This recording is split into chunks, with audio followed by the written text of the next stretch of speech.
Okay. Hello, everyone, and welcome. Thanks for watching. We are hosting a piano teacher discussion today. My name is Joy Morin. I'm a blogger at colorinmypiano.com, and this is the sixth time that we're hosting a discussion like this. And I hope that you have enjoyed the past discussions, and I'd like to keep this going.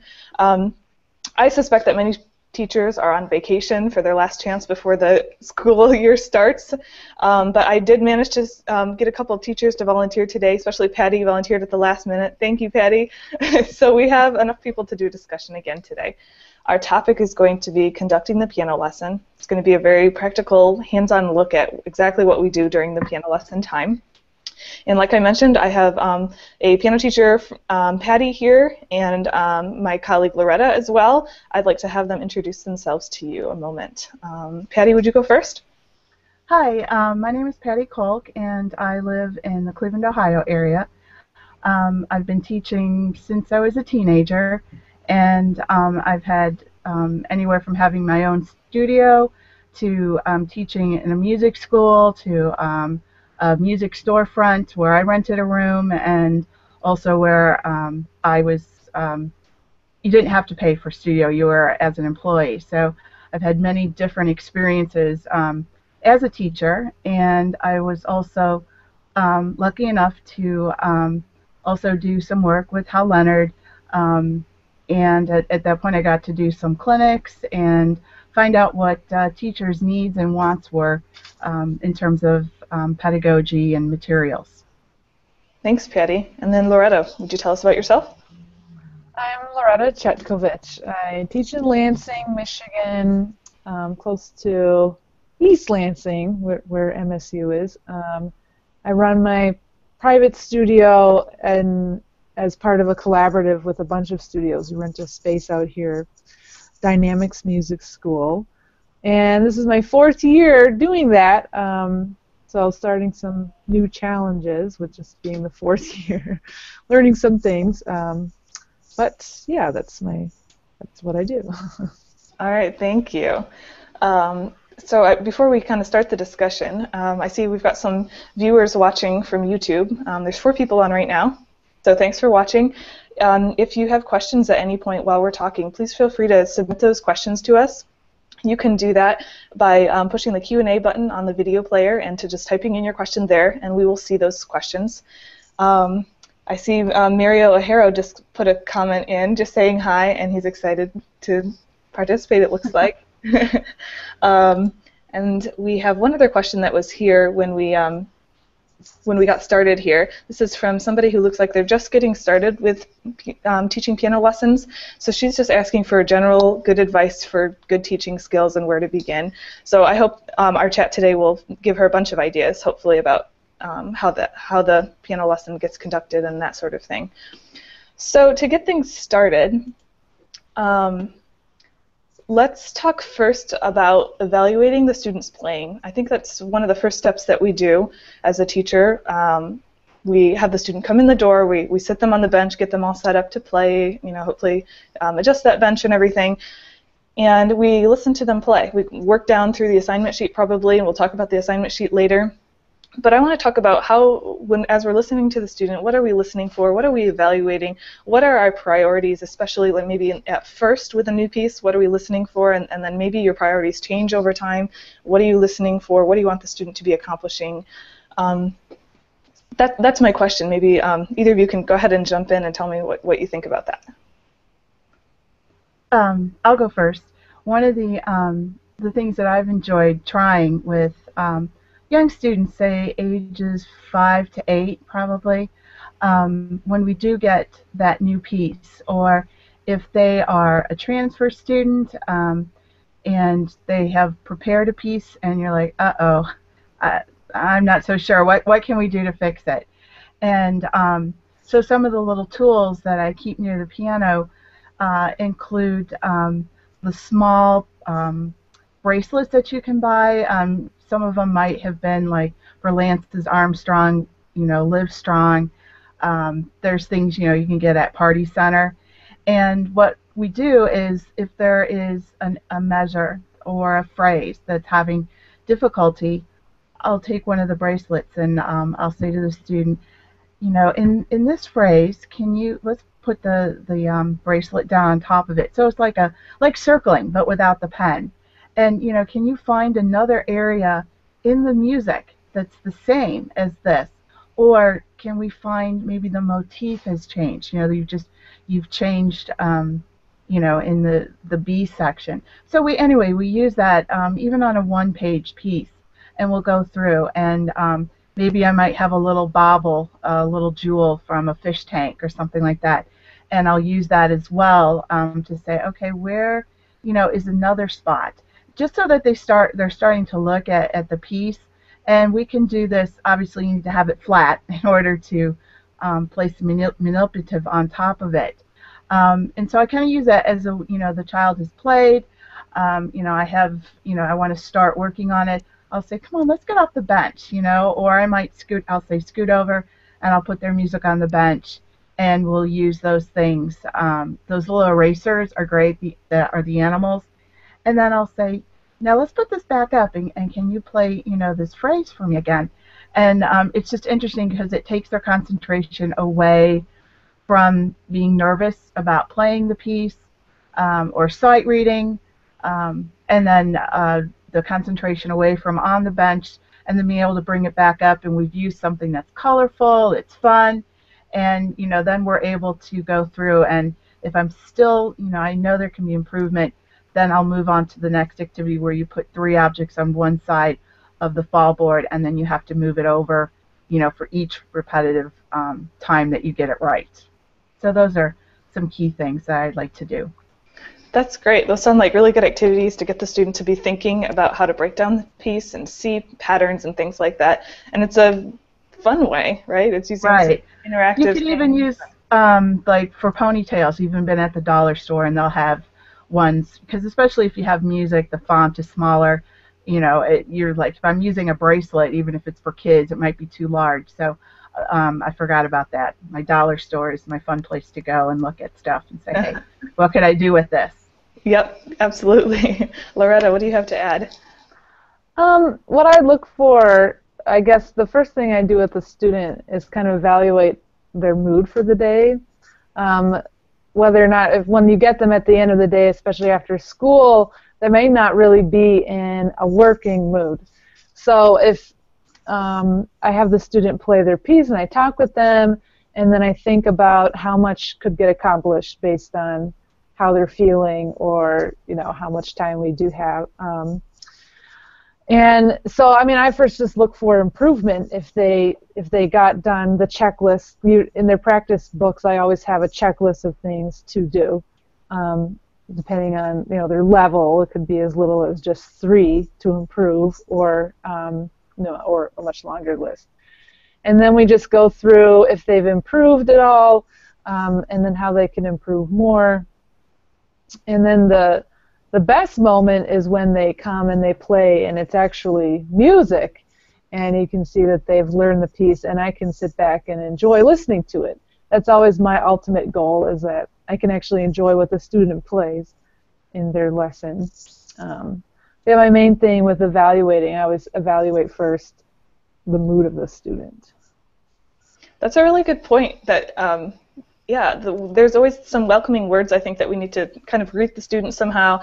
And instead of just down to business immediately, I think it is important to have a line or two that you kind of just ask them something. I try to remember things that they've told me from the previous week so I can ask about them. Like I had a student a couple weeks ago who said that they were heading to the fair after the piano lesson, and that he was going to find out if he got any ribbons for some of the projects that he submitted. And so the next week I asked him, you know, well, how was it? Did you get any ribbons? And he did, and he told me about that. So sometimes just those little things, just to show that we care about their lives other than music too, you know? Yeah.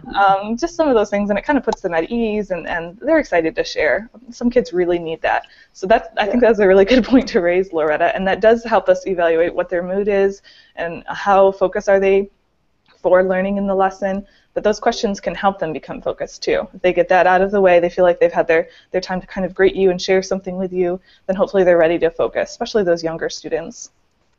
Joy, I have a girlfriend that I've never done this, and I don't know if I ever will, but as part of, she has a money reward system, you know, her own Mozart money, and part of being able to earn $5 for the lesson, she has it broken down into, did you finish your theory, you know, things like that. But her first thing on the list is, does the child come in, look at her in the eye, and, you know, say, hello, Miss X, you know, how are you doing? Or just, you know, even getting a greeting.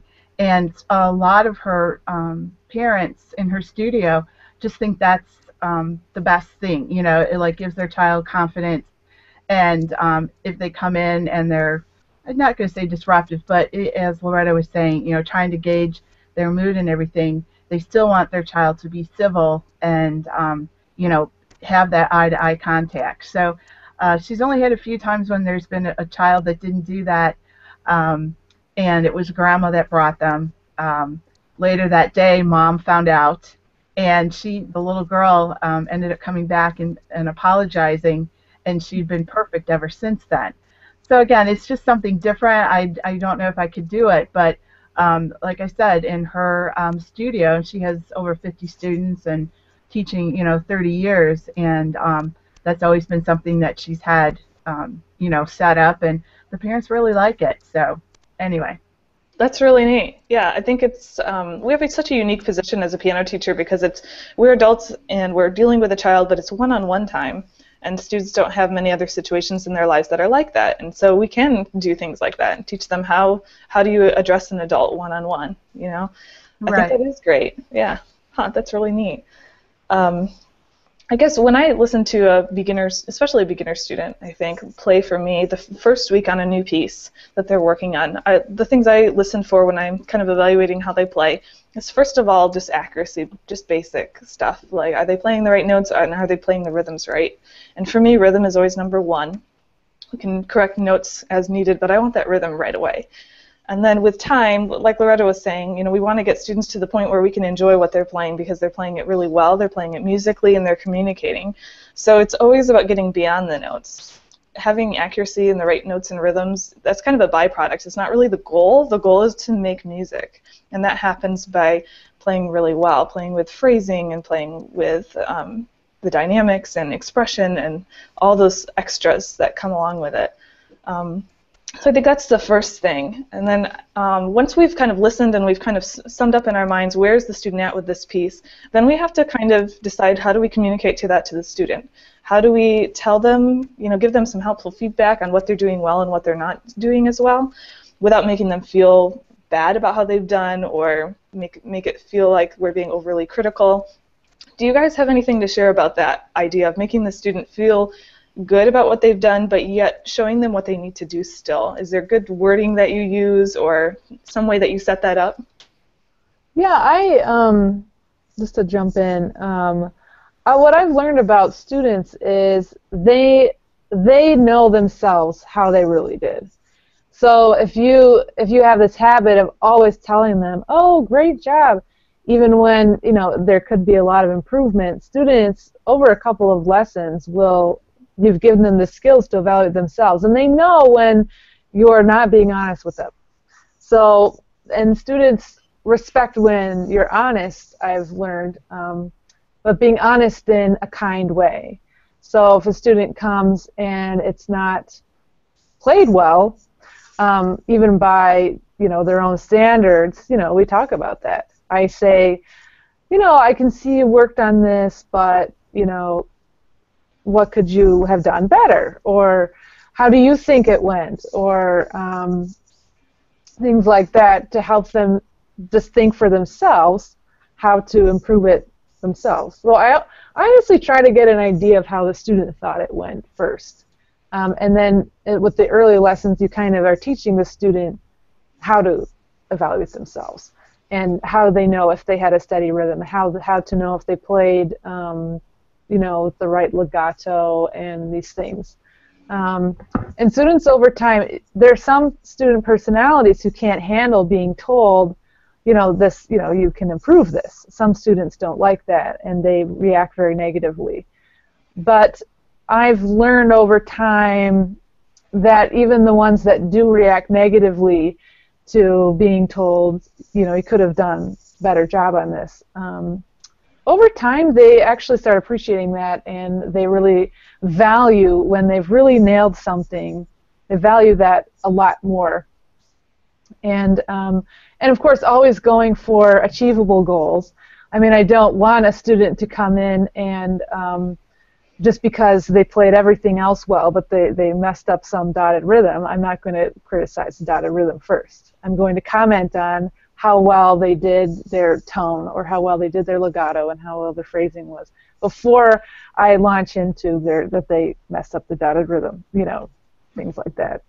So, so for me, it always is a balance between just being harsh and being a little too honest, but always being honest about it and reaching for improvement. And then I've noticed, just to keep talking, certain student personalities really can handle a lot more toughness. I have two students. They're in the same book. They're playing. They both are very hard workers, so they're kind of advancing, progressing to the same level. But my lessons with them go very differently, because the one student I can just say, no, they're in 6th grade, so they can handle a little more. So, I'll say, you really just messed that half note. You really missed the half note. You have to get that now. And then the other student, and he'll just be like, okay, and then he gets his half note. But then the same student, if he makes the same mistake in the lesson, I have to be more careful, and I'll have to say, how about, can you count that half note right there? Something a little more gentle, because he can't handle just really direct criticisms like that. So, just have to gauge the student. So that's what I have to say. That's a really good point. We do have to really know the student so that we can decide how to respond to them. Yeah. It was hard when I first started teaching. I was, to be the cheerleader and, wow, I really like this section, or, So over the years, I've had to learn to not want to start talking immediately after they played the piece. Kind of let there be a little bit of silence so that it doesn't seem the lesson is all talk at times. It also gives a chance for the student that when you hear the silence, you finish with the piece, you can reflect a little bit, and you're waiting to see what I might say. And then at that point, I'll, again, just like Loretta was saying, you pick a section, wow, I really liked how you did that. And again, whether you can be apply a little bit more honesty in some students than others. And sorry, I lost my thought. So keep going, and maybe I'll think of it and come back to it. I think that there's a lot in what both of you guys are saying that's really important. I think we have to be careful not to, we have to realize that not everything coming out of our mouth can be criticism. I think even if the student can handle it, we need to make sure that students know what they're doing well. And I think sometimes that gets left by the wayside, but I don't want my students to only start hearing in music themselves when they play, only hearing what's wrong. I want them to also know what they've done really well and what they've overcome, what they've learned to do well, what are their strengths, as well as what are their weaknesses. So, we do have to take that time to tell them what they're doing well. And there's one technique, I don't know who came up with this word for it, but they call it the criticism sandwich. And that's where you begin with something positive, and then you talk about something that's a little bit more critical, something that's telling them suggestions for improvement, and then afterwards you end with some more praise. And I think it's important, like Loretta keeps saying, honest. The feedback has to be honest. We can't just kind of say, oh, good job. It's got to be specific. What was done well, so students know that. And then, sandwiching it, the criticism inside of those kinds of honest feedback things, I think, is a really effective tool. There's a comment that just came in from Mirio Ahero. He says, totally agree with Loretta on needing to be brutally honest with the students sometimes. Oftentimes, students begin with feeling out the teacher in order to see what they can get away with. Observing teachers in training, I've seen most of them try empty praising too much. I think that's an important thing to consider. We've probably all had that kind of student who tries to see what they can get away with, and then there's other students who are the complete opposite. They're really sensitive to everything that you're going to say, and so you have to be careful with how you say it. I think that is something we need to be careful about, is that our praise is not empty praise, but that it's truly honest and instructive and helpful to them. Yeah, one thing I just want to chime in here with is in the beginning, for my first year of teaching, I was thinking, man, what is up with my students' hand shape? None of them have great hand shape. And then I realized, you know, I was never really asking for it. I was expecting it to be there. I really wasn't coming down hard on hand shape, and so it wasn't there. So a lot of the times, the things that are missing in your students are the things that you're not being hard enough about. That's true. We have to be clear with our expectations. That kind of leads into the next question. Let's talk about the assignment sheet a little bit. The assignment sheet, I think, it serves a couple of purposes. First of all, it organizes us and the student. What are we working on? And then what are the practice goals for each project that we're working on? And so we have to be really clear, I think. This is how we communicate to the student. During the week when we're not there, you know, these are reminders for what we worked on at the lesson and clear goals for them, what to be watching out for, what to be working on. So everyone does their assignment sheet a little bit differently, so I'd like to hear from both of you. If you could just tell us what your assignment sheet is like, if it's a notebook or something you print out, or is it digital, or what is it for you? I've used one that a publisher has printed out. I've used notebooks. I've used, you know, printing something out. So I just grab the form each week and can insert it. And I don't know. I can't say that anyone has been very successful with me. Sometimes I found just writing, especially for the younger students or getting to that middle school age, if I wrote it directly in the book on the first page that they're doing, and again, it's going to be much shorter than what I would use on the printout. And that's still something after all this time that I still struggle with, you know, and it just seemed certain things worked with some kids, some families, you know, some liked the time that it took me to hand write out things. It seemed it made it very personal that I was, you know, putting my effort into that. Others liked it, you know, because the parent wanted to make sure their kids started their lesson at 6:01 and, you know, 6:29 was the earliest that they came out, and they wanted to make sure that whole time there was no chit chat or, you know, anything like that. It was straight teaching, and they liked having, you know, the printout because I was just quickly filling things out. So to me, it's still a mystery as to what works the best, you know. So I suppose we all will try different things throughout our teaching career too, you know, and like you said, Patty, every student is different too, so you have to kind of decide, you know, what works for me, what do I want my students to be doing, or am I going to make it different for every student? There's so many options. I liked it much better when I was on my own and in my own studio, and I liked having the printout or using handwriting in a notebook, or I would also just staple it, you know, if I had something. But in a music store setting, I didn't really have a choice. I didn't have a way to print anything out. I had to bring everything with me. So at that point, writing in the book seemed to be a little bit easier. But I think it's exciting now with the technology, and I'm not at the point where I have enough people on board to do that. But I would definitely say sending something electronically would be really good too. And I think that would be an interesting thing for me to try. Yeah, Loretta, what do you have to share? Yeah, I was going to say that I'm finding that the practice notebook that I write in is more for the parents and me than the student, it kind of turns out. I mean, the students don't read it. We just know this.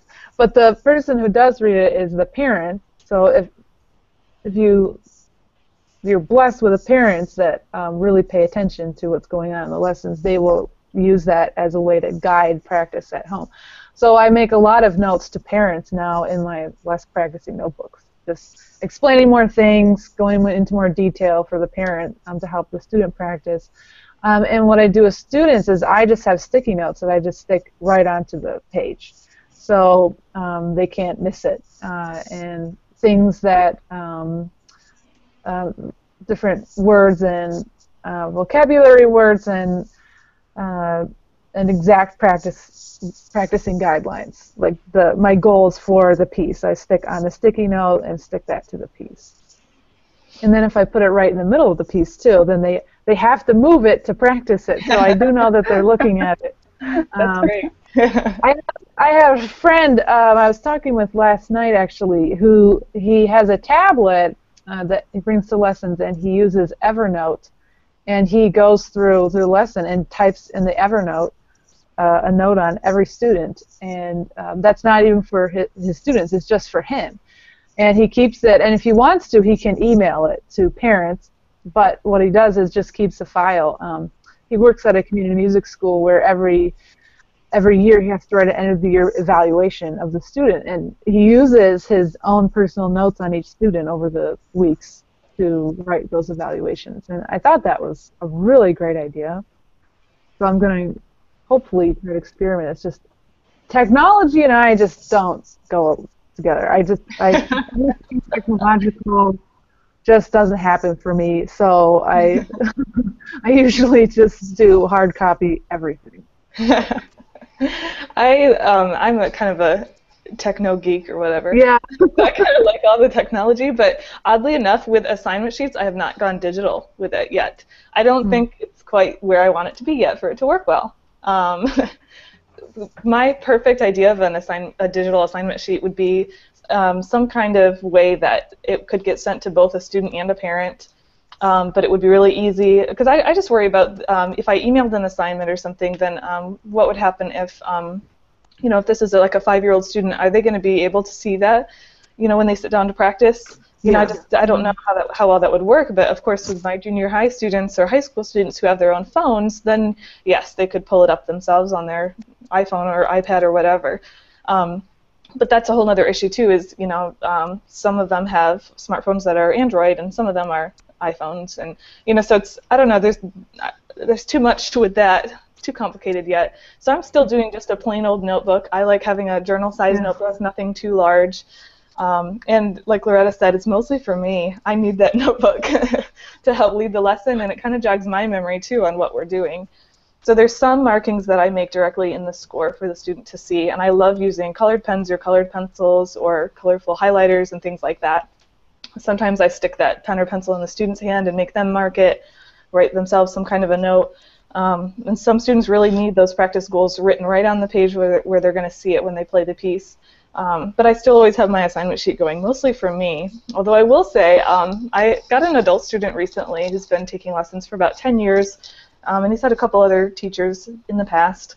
But he said he so much values having that assignment notebook. He says, I look at it every day, and he says he goes right down the list. He's like, I need that. And one of his teachers from his past didn't do that and just kind of didn't care for the assignment notebook, which is totally fine.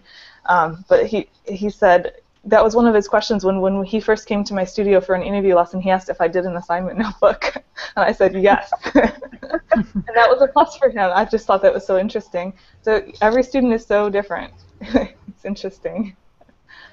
Isn't one of our colleagues on Facebook has mentioned they'll write you'll get $5 if you look at page something, and to see if they're actually reading the assignment notebook, and I just always chuckled when I would read about I think a few people have done that.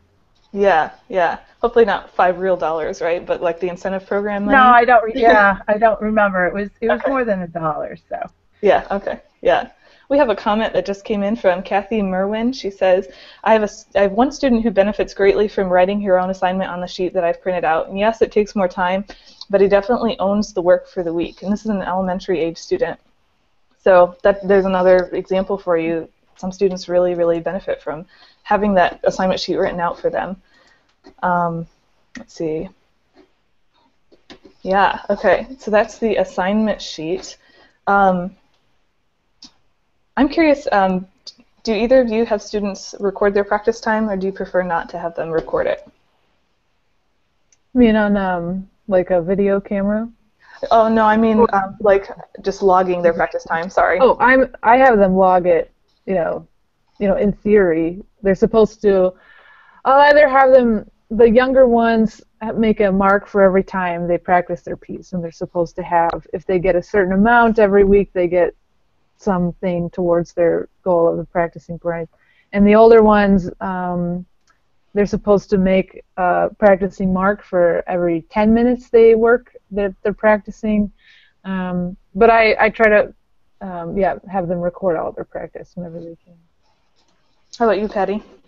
I am kind of out, I've been both ways, where I didn't and I have. It's always been for, the kindergarten through 5th or 6th grade about then, because they're used to having to get signatures for reading, whatever school assignments they have. So the parents are kind of trained, and ready to do that.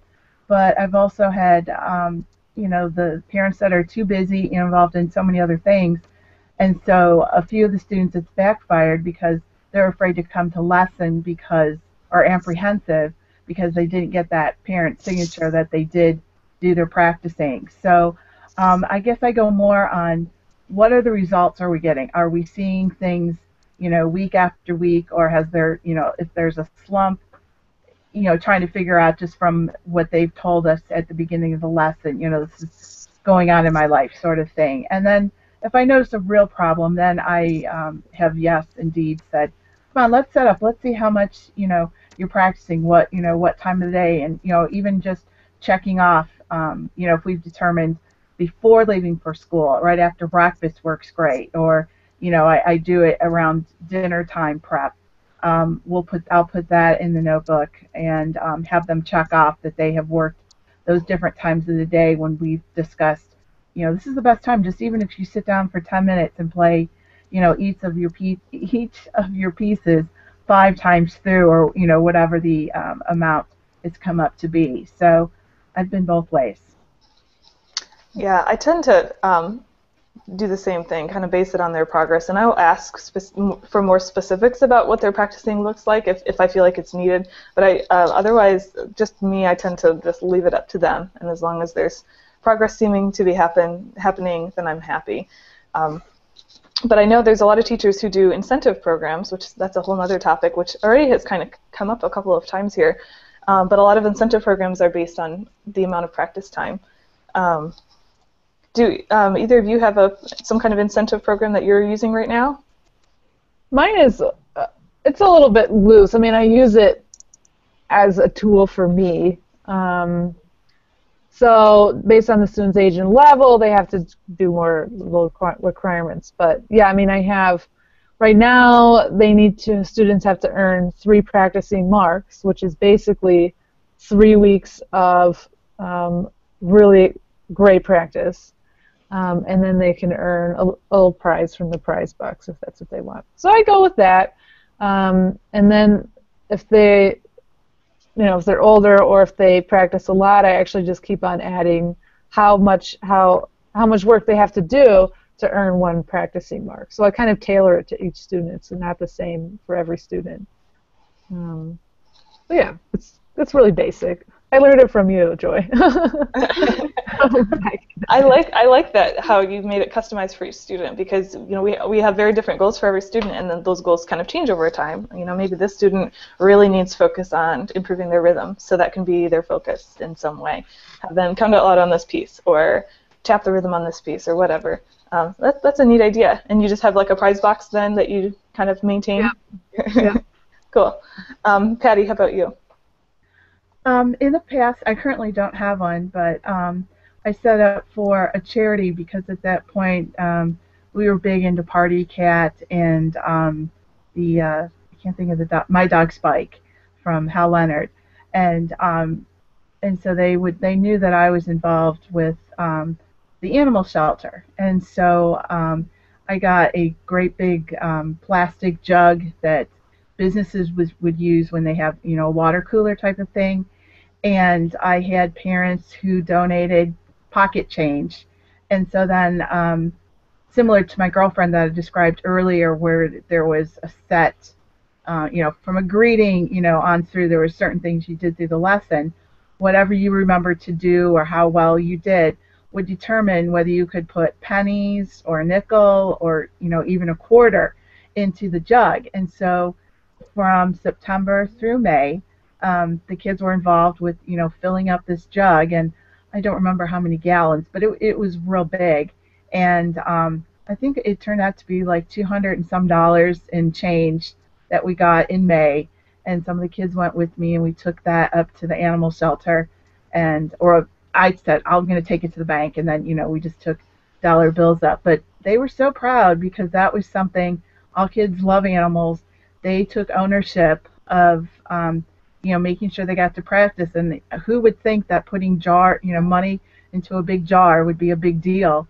But they just all loved it. And with the few kids that went, we took a picture of them, with some of the animals, and then hung that up in the studio. And, the kids really liked it, and they wanted to know what we were going to do for the next year. So when the kids came, and what I did was built a fall tree. On the wall, I had a trunk, and then as each student was successful in their lesson, then they got to hang a leaf. And so by the end of, by Thanksgiving time, the tree, it was beautiful. We had different colors, and, the students' names would be written on it, excuse me, pretty small. And that, I remember that too, that stuck out. And even when I see students now that are grown up and have their own kids, they'll, talk about remembering the change, and they'll remember the fall tree. And then another year I did a pumpkin patch.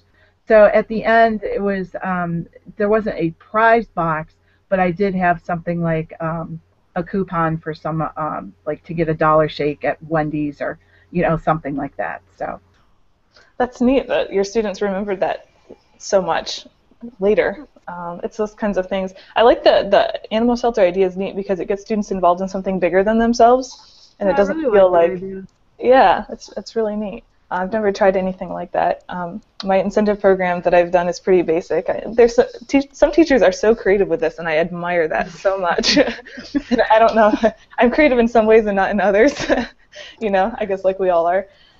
So my incentive program has pretty much been the same since I started it, and I just kind of keep it the same thing ongoing. But there's a prize box, and I give students stickers on an index card for every page of music that they master.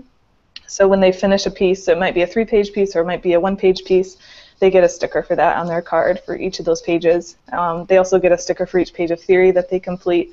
And sometimes I've done it for their scales too. If a student needs extra boost, then for every scale they learn, they get a sticker. And then once their index card has 30 stickers on it, then they get to pick out a prize from the prize box that day. And then it just continues like that.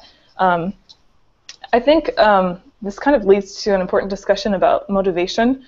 We all know that intrinsic motivation is better than sort of, we could call it bribing the student to do what we want them to do. But I think there's a time and a place for incentive programs because it helps students, and what I'm hearing from both of you is that these programs help students realize what to focus on. And it's so important that they are focused when they're working at home and not just kind of mindlessly playing through pieces and calling that practice. So if we're rewarding certain behaviors, then they're learning to become focused on what we want them to do. And it does kind of provide a certain amount of extra motivation, something fun, something different, or whatever. So I don't know, it may not be for everyone, and maybe you'll want to do just a short period, a year incentive program, or maybe you'll want something ongoing, but it's something to think about. I wanted to tell you about the girlfriend that has the Mozart music, or Mozart money.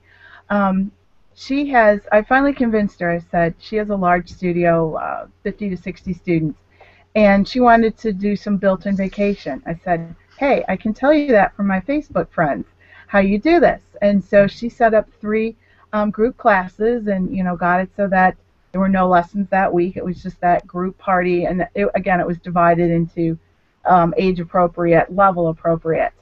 And there were some students that were upset because their parents wanted to do something that particular weekend, but because she gave music money for coming, and at the end there would be some bingo, and you would get money for playing bingo.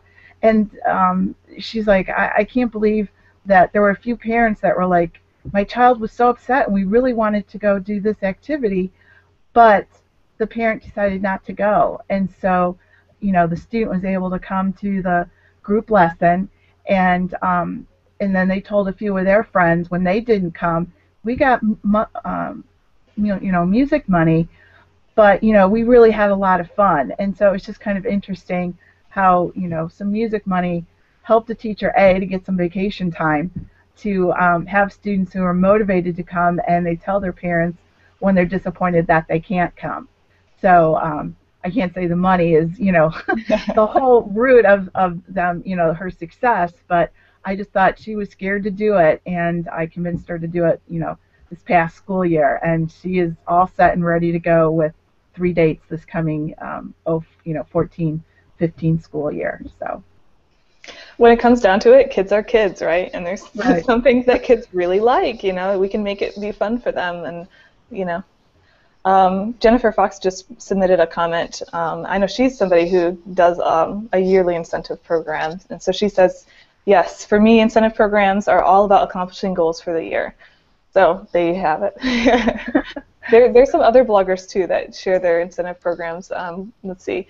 There's Jennifer Fox's blog. I'll put the link later afterwards on here.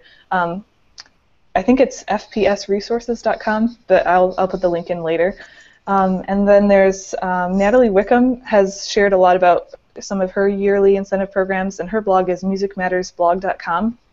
And then there's the other Jennifer. Her last name's not coming to me, but she's the one who does the pianimation.com blog, and she has some different ones too that are yearly incentive programs. And a lot of these teachers, the bloggers that I just mentioned, sell their incentive program, so you can buy it and you've got the whole kit ready to go, or they'll just kind of share the idea. Some of them might be free even. So absolutely. Let's see. Let's talk about. We kind of brought up group classes. Let's talk about group classes a little bit. It's not exactly, I know our topic today is about conducting the piano lesson, but I think it's related enough to what we do. For we have regular lessons, and some teachers maybe have regular group classes or maybe just occasional group classes, but it's kind of part of that piano lesson experience. It has its own role. So let's talk about that. Would either of you like to tell us, do you do group classes? If you do them, how do you do them? What do you do during them? Anything like that? I taught a long time ago to preschool class. So they were age almost 4 to 6. And that was tough because it was a community center. I had to bring the keyboards with me and lug a lot of things. I ended up getting students from that program, but it was tough because it was before a lot of the great materials that are written now. So I would love to do it again, and I'll have to see, with so many choices out there.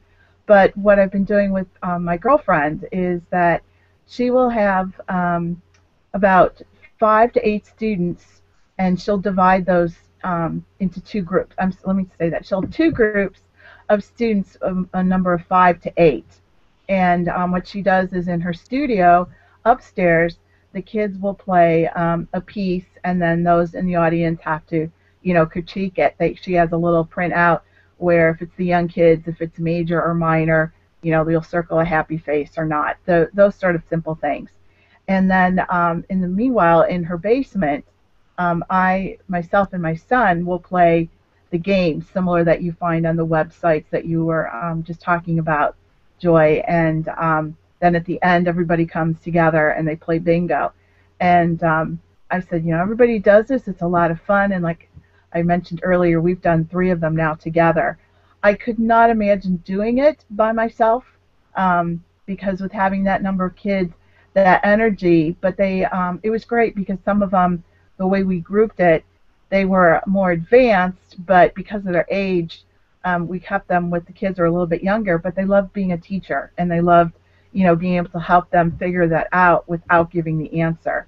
So I highly suggest if you have somebody else that's a friend or even a high school student, that needs some community service hours to help you out. I mean, it could be a student from your studio, but that looks really good for most high schools now. You have to have that in order to graduate.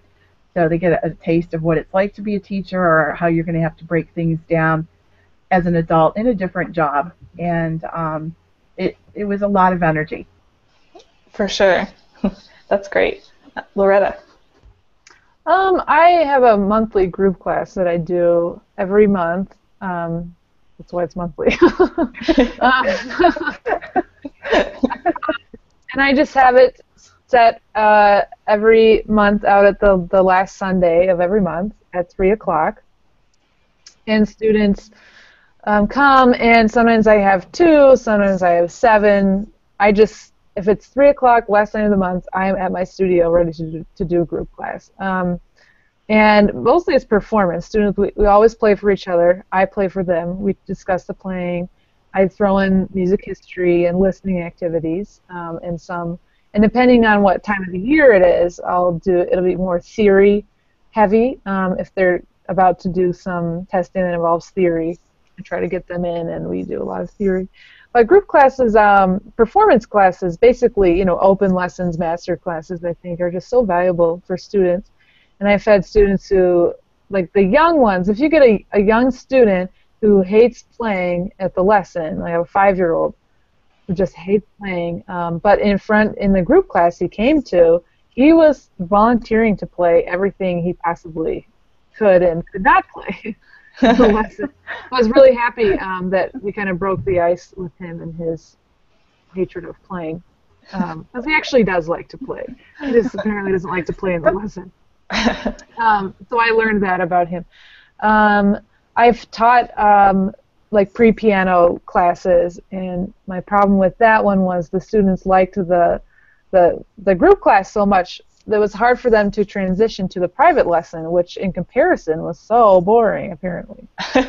So I haven't done that just because I'm just liking to start a kid in lessons rather than a group class first. I've done music for Mozart's classes with 4-year-olds, and my only issue with that is that you can't really teach great technique in a group class setting. If you're really trying to teach performance in a group class setting, it's going to just be very slow, and I think it's incomplete. I think you need a one-on-one session to do performance. So you can do many other things in a group class that are essential and best done in a group class setting. But in terms of technique, I really think you need to do that in a private lesson. So if I run a pre-piano class or if I run a music for Mozart, this is an on-demand thing. If I have like at least 3 families who have asked me if I'm doing a class like that for their preschooler, I'll run the class. But I mean, if I don't have the demand for it, I don't offer it. So. I've experimented with that sort of class a little bit too, and I have found it hard. And unless there's the demand for it, it's difficult. And I suppose that maybe if you get it established over time, then people would know about it and kind of look for it. But it is hard to get something like that established for sure. I like having the monthly group class as well, and mine sounds very similar to Loretta's.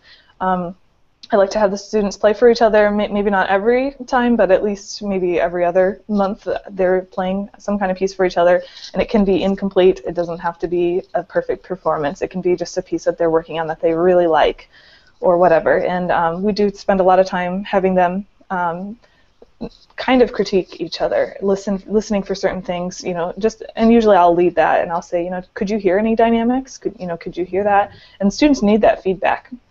And at first, when you do that sort of thing, the students have a hard time with it and thinking in that way. But then over time, they get a lot better at it, and they start to hear things right away that they can share and give the other person feedback. And especially with really young students, I really make sure that they say things in a positive way. And if they don't, I intervene right away and make sure that they're giving each other feedback that's positive and helpful. They learn how to do that. And we also do a ton of games, too. Like Patti was talking about managing games with students, and Music Bingo is always a huge hit. That's probably my students' favorite game, is when I get out Music Bingo. And the version I use is the one that Susan Parody has shared on her blog. She has a really easy version, but then kind of a more regular version. And that is really, really great. And it's a good reinforcement of concepts that students should know, and they forget without review. And it's just a lot of fun. Yeah, that Music Bingo game, I have to hide it because the starts crying if we don't play it immediately if they see it. So Yeah, it's definitely a favorite. So let's go back to the private lesson here. Our time is almost up, but let's see if we can talk a little bit about how do we go about introducing new concepts, and then how do we go about introducing a new piece. And I'm talking mostly for a student who's in a method book, so more of a beginner or elementary student. What does that look like? How do we talk about a new concept that the method book introduces on the page? And then if the student is about to learn a new piece, how do we set that up for them? Do we just have them sight read right off the bat, or are there some introductory steps that we do? For me, if it's a new concept, well, by now the method books, I just know what's coming up, so I don't have to plan. So if it's, for instance, they're learning a dotted rhythm, first we clap through the piece, and then I'm leading the clapping, so they're noticing that there's a new type of rhythm. And then once they can clap the rhythm back, then we mathematically I explain it, and then we show how many the dotted quarter has 3/8 notes in it, and then your last eighth note is the second half of beat 2, things like that. And then I just drill that, and then work that in context later. And of course, like something like the dotted rhythm, I think takes several weeks if it's the first time they're incorporating a dotted rhythm into a performance piece. That takes a couple of weeks to get that ready. But in terms of just introducing a new piece, if it doesn't have the extremely new concepts all over the place, it's always I have them, we tap through it. I sometimes have them sing it. We sing through it. That way I can also practice their ear training skills. And then I have them sight read sections of it, and then I'll actually play it for them. I always play it for them last, so that the ones who like to learn things by ear have to work through it first, so that they're not trying to just play it by ear right away. And then the first week of learning the piece, there's always just different goals than there would be if it was the second week of learning the piece. Every piece is just different. I don't know. Yeah, it's going to look different for every student, and it's going to look different for every piece, that's for sure. But yeah, I think that was a good kind of summary of some of the basic things that we do in general with pieces. And I know there's a lot of things that I would ideally like to do every time I'm introducing a new piece, but there's just not always time. You just have to respond to the student and see what happens. So it's gonna depend on a lot of different variables. Patti, what do you have to say? I know you kind of talked about the props that you use, looking for sections and things like that in the piece. Yeah, but what else the other thing that I did recently to change things up for myself, it just I wanted to see what would happen with some of the students that are a little bit more soft-spoken, not withdrawn, but just very gentle souls, that sort of, or you're more creative, whether it's in art or they like to noodle at the piano. We'll look at the title, and I'll ask them. Oh, sorry about that. Oops. I'll ask them if there is any, from the title. What do you think might be going on in the piece? Do you think there will be something that'll sound like the wind, or, what do you think the slur would mean, in this piece? And that, interestingly enough, has helped us to go through, or if it's a march or a stomp, can we find something in the music that gives us that feeling? Is it going to be a chord? Is it going to be, finding a marcato marking? Again, depending on how much music experience they've had in terminology. But that turned out to be a really great thing, and it helped particularly this one girl that loves to compose and just play her own music. For her to be able to find, she's more interested again in looking at the music, because she's one of those that likes to play by ear as well. And so, anyway, like I said, I've been having some success with that. And it's definitely not for those that need to be off the bench, high energy. It's just tapping into those, gentle souls, that sort of thing.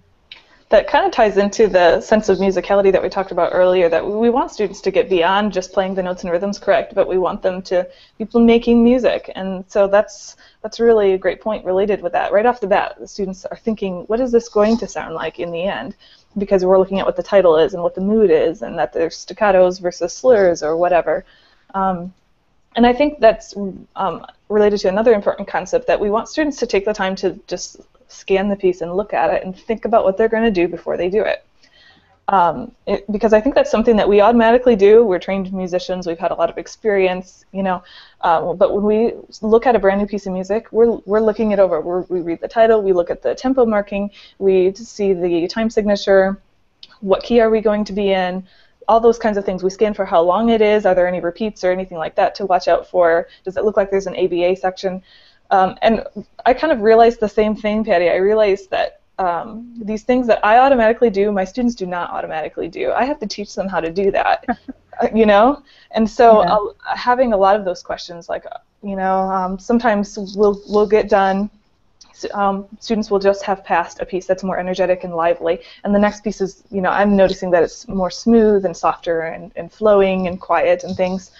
And so I'll ask the student that. I'll say, you know, how does this piece look in comparison to the last one? You know, what kind of mood do you think this is going to be? What kind of clues do you see that kind of tell you, you know, give you some kind of indication for what this piece is going to sound like?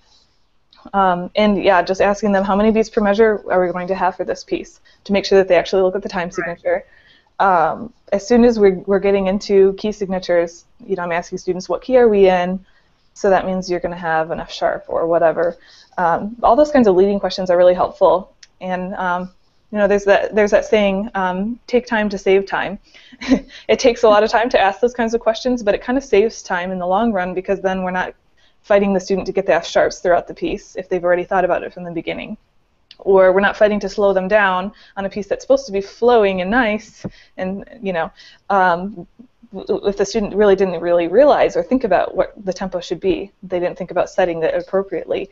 So that's something that I've definitely learned with introducing a new piece, is just to ask all kinds of questions. What do you notice? What do you see? And see what they come up with. And then we sometimes I'll have the student jump in and sight read, and maybe just sight read sections that I think look like challenging sections that I want them to be aware of. Sometimes we'll sight read the whole thing. Sometimes I'll have students sight read one hand while I will play the other part along with them. Sometimes I will play the piece for them and just let them sight read it at home. That part looks very different, but I try to anticipate what they're going to run into, you know, and work with them on that. Yeah, something I just want to throw in there. I was at a presentation by Randall Faber. It was about his student-centered way of teaching. He was talking about, and it's this little video of a lesson from a student's point of view. So he has the camera like here and then down here, and then he has this video of like the teacher like way over here. And you have to realize when we give a student a new piece, it's the equivalent of us taking out, you know, maybe a timpani score and for a Beethoven symphony, and then looking at that and trying to figure that out. So we have to be sensitive that, like Joy was saying, that there's certain things that we automatically do that we have to teach our students. We shouldn't expect them to do that right away. It takes time. It does, yeah. We're almost out of time, but I was just wondering if either of you have any ending comments that you'd like to say, just to kind of conclude. Anything related with conducting the piano lesson? Any advice or anything that you have to say? Mine is put theory in your lessons right away. Find a way to incorporate it. If you're just doing half-hour lessons, find a way to take 5 minutes and do theory. You really have to keep theory in every lesson. Just going to say that. I wish we had more time to talk about that. Maybe that'll be the next Google Hangout. Maybe we can just talk about theory. I would love that. I love theory. Patti? I think it's not to be afraid of trying new things, changing things up. There's certain students who need the structure of knowing this is going to happen next in the lesson. But sometimes if you seem to be in a slump with the student, it's not your own personal slump, but with the student, you know, try changing things up, you know, try starting with the piece, the new piece that you want to teach with, and, you know, end the lesson with, you know, something they've been playing or a piece of their choice. or how you go and analyze things, whether it's like, okay, let's just start in sight read, or it all just depends on how comfortable you are and how many different ideas you have. But again, feel free to take chances. Don't feel that you have to cover everything in one lesson. Yes, the theory is important. I would say yes, always need to have that 5 minutes of theory.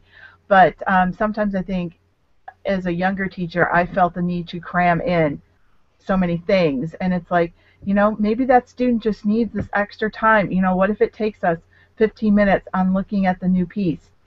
That might be something that's very valuable, and we won't have to do that again on a future piece, the next new piece. But don't feel that there's someone hanging over you, and if you don't get through 10 things in a lesson, you haven't, it's not been a good lesson for teaching. So that's a great point, Patti.